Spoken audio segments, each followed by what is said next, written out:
Joyce about that. So how did Harvey work with a lot of his other collaborators aside from Joseph? Is there a standard way to Well, room work? closets were probably really important to American Splendor because until the movie made it possible and actually even necessary for Harvey to retire from his job as a government file clerk, he was the guy in the room closet writing his stuff. He'd go to work at 4 o'clock in the morning and get everything done in an hour or two, and then spend the rest of the day until 5 using, government pens, paper copiers, telephone lines, and, places to work.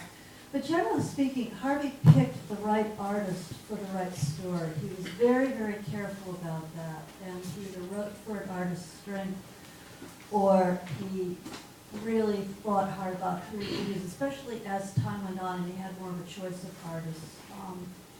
And Joseph was definitely the person that he chose for this book. He had some other people who wanted it, people who campaigned, in some cases so aggressively, I think you were like knocked over at the waist or something by a hurled human cannonball, trying to get the job. But anyway, Joseph was the pick, and I think some of it's because, people look at his work and they say, oh, it's kind of like Crumb. But it's not like Crumb. It's like Joseph, and it's definitely like Cleveland, and it's definitely city, and it's definitely the right feel.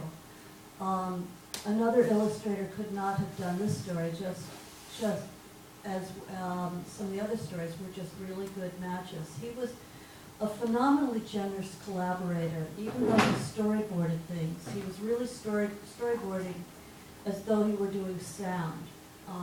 It was kind of like, you don't know dance notation, Lego notation, because Harvey would draw, he would draw a pause, and it would be just a panel in which you'd see a circle, and it would be me pausing. And then if it was a long pause, the next panel would have another circle. I continued to pause, and it would go on. So you follow these pictographic things in order to draw. And sometimes he'd give instructions, like he'd say, well, this is an old Jewish lady who's hunched over. Other times he'd say, well, just draw somebody, just don't make them look like one of the superhero characters. I mean, draw the people you know. Draw your grandmother in here. Draw your girlfriend. Just don't draw, some idealized human form.